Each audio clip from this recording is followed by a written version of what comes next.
So, hi guys. Ayan, kakatapos ko lang pong maghilamos. Ayan, ito po yung aking ginamit. So, yung sabon po nito ay nandun na sa labas. Pero ito yung ano kasi, yung sarado pa. Ito yung soap ko sa labas. Ayan. Tapos ngayon ay magta-toner na po ako. So, gabi po ngayon nakatulog na ako guys. Tapos ko lang mag-live.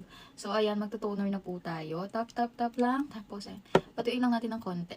Tapos guys, tap, tap lang po ng ganyan muna. Ayan. Ayan guys, tap, tap lang po. Toner. Ayan. Ayan. Tapos pag medyo tuyo-tuyo na, tsaka niya po siya i-rub ng mabuti sa mukha niyo. Kasi hindi po siya cleanser. Ano, hindi siya yung talagang pang facial wash. Pang moisturize po talaga yan. Ayan. So, ayan na po ang ating toner.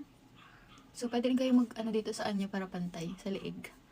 Ayan. Pero kung hindi kayo lalabas sa bahay, damihan niyo para mag-exfoliate agad. Pero kung lalabas kayo ng bahay, huwag kasi magbabalat yun. So, ngayon guys, dahil gabi, ang gagamitin ko po sa dalawa kasi yan, day cream at saka night cream. Ay, wait lang.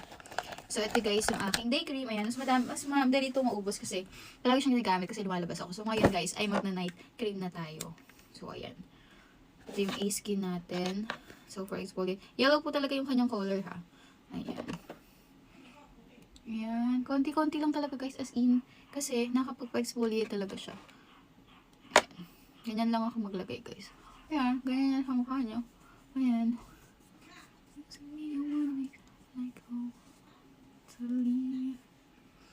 Ayan. Tapos po ang ating skincare. So guys, matutulog na tayo. Mukha lang fresh sa eyelash natin, pero matutulog na po tayo niyan. So ayan, ganyan guys, ka-glass skin yung ating face. So, no pimples. Ayan, dito guys, yung dark spot ko lang nung nagano. Ngayon, pawala na siya. So ayan guys, good night. So ayan po ang ating night routine. Ayan guys. So, good night. Check out na kayo dyan sa ating yellow basket ng ating A-Skin. Mild lang po yan.